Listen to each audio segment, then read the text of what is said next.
Hey guys, Moshe the Electric Israeli is here. Thank you for joining. Please subscribe. Help me change the world one electric car at a time. And yes, I'm smiling. I'm a smiley person. I'm a happy person no matter what. Well, Tesla stock is now in the midst of a drop and a crash of biblical proportion.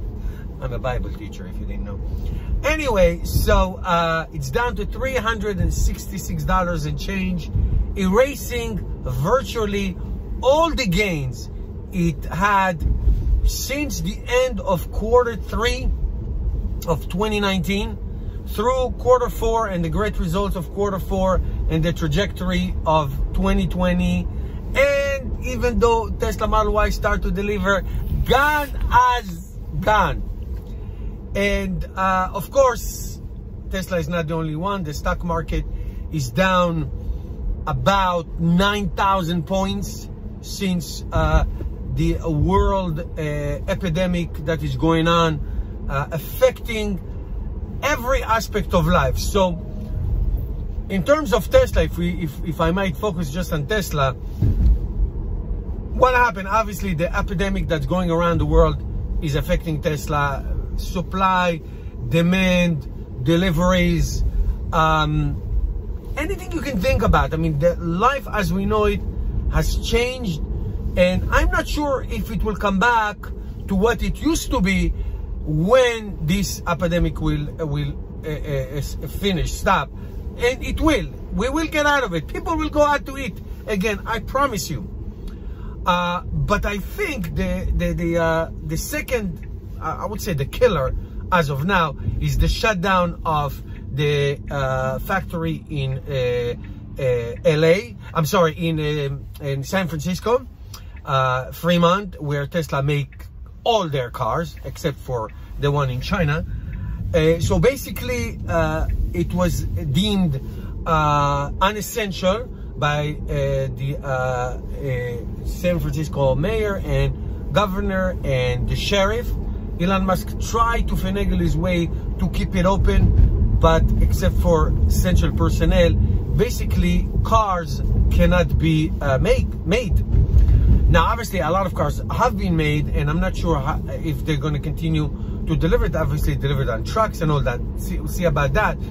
But it could be in a worse time. So you got this global pandemic. You get the shutdown of the factory.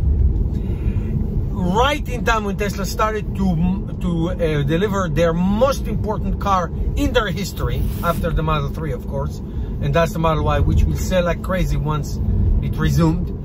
And to top of it all, Tesla has the policy, the habit, the tradition, pick your word, to push the last 2-3 weeks of each quarter, which this is where we are right now, 10 days before the end of the quarter, to push their employees to deliver as many cars as they can, and to make Tesla deliveries for the quarter as best as possible. And then there's boom, a drop, many employees get laid off and then get asked to come back, and that's what they do. And it caught up. This was the perfect storm, the worst thing that could ever happen. And Tesla, according to many numbers I saw, was on the trajectory of delivering more than 100,000 Teslas in Q1 of 2020 as of now. So we don't know what's going to happen. We don't know the numbers. We'll see what happens. I cannot believe, I'm not guaranteeing, I cannot believe that Tesla can meet the 500,000 cars this year. I mean, these things is not stopping anytime soon. This is going to be months until we're back to some kind of normalcy. So what do you do if you own a Tesla stock? Do you sell it? I'm sure many people did sell it. Obviously, you know, the stock went going down like crazy. If you watch my videos, you know I don't sell anything. I just like to buy. I believe in the long term. But of course, I'm not suggesting anything to you, to anybody. That's, of course, goes without saying. But this is rough. This is really rough, and could be worse timing for Tesla stock and Tesla as a company, that the factory gets shut down. I understand, totally understand the rationale, obviously, but it is what it is. Hanging tight there, guys. It shall pass. Worst things happen in the world. This shall pass. See you tomorrow.